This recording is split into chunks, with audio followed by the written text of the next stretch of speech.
Hey there, I'm Anna Novak with Simply Downsized, serving the Washington, D.C. area. I'm hoping that you can learn from kind of sitting in on some of the more common phone calls that I have with my downsizing clients. So later today, I'm having a call with Jill in D.C. She wrote me earlier. She says she's inquiring about this for her mom and dad. They've lived in the same house in Falls Church since 1989 and are moving to a 2-bedroom out in Reston. My father is in a nursing home, so it's all on us and my mom.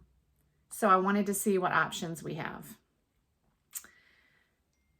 I can already tell that this is a potentially really stressful situation.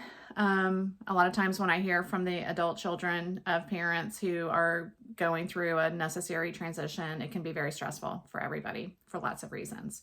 So the first thing I'm going to ask Jill when I talk to her later today is to find out if they actually have a moving date. You know, she says they're moving to Reston, but I want to make sure that I understand the timeline. And do they have an actual place? That's what I always ask first, is that do you know exactly where you're going?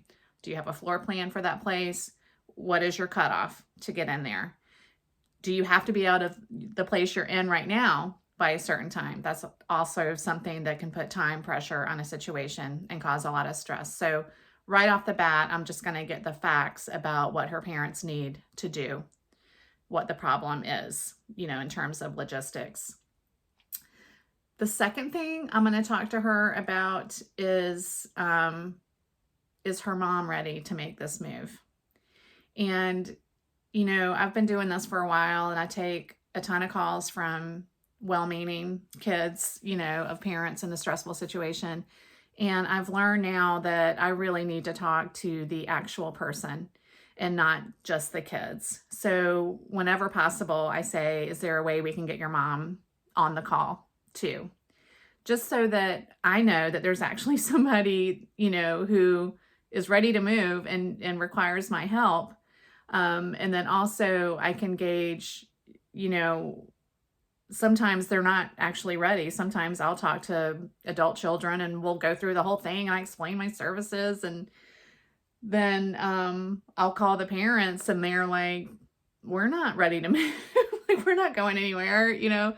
So sometimes there's a little bit of wishful thinking, just kind of as an aside. But for Jill, it does sound like that they are in a potentially stressful situation if her father's not even living in the home. And she also mentioned that it's on us. I don't know if us means her siblings or her husband. I just don't know. I need to find out who the players are, and I need to find out if I can talk with the main client, which is going to be her mom in this situation. So as a senior move manager, my client is the actual senior. It's not their kids.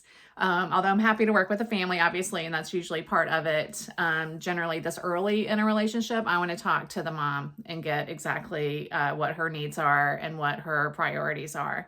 And then once I've got it all straightened out and I've heard from the mom and we're all on the same page, then I'll work with them to make a plan of action that's going to work with their schedule. And hopefully there's a little more wiggle room than what I'm kind of reading in this note. So wish me luck. I'm going to call Jill, and hopefully I'll be able to help them out and that they'll be ready to make a move and have the decision-making ability to go ahead and move forward.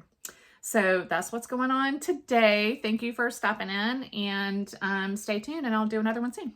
Thanks.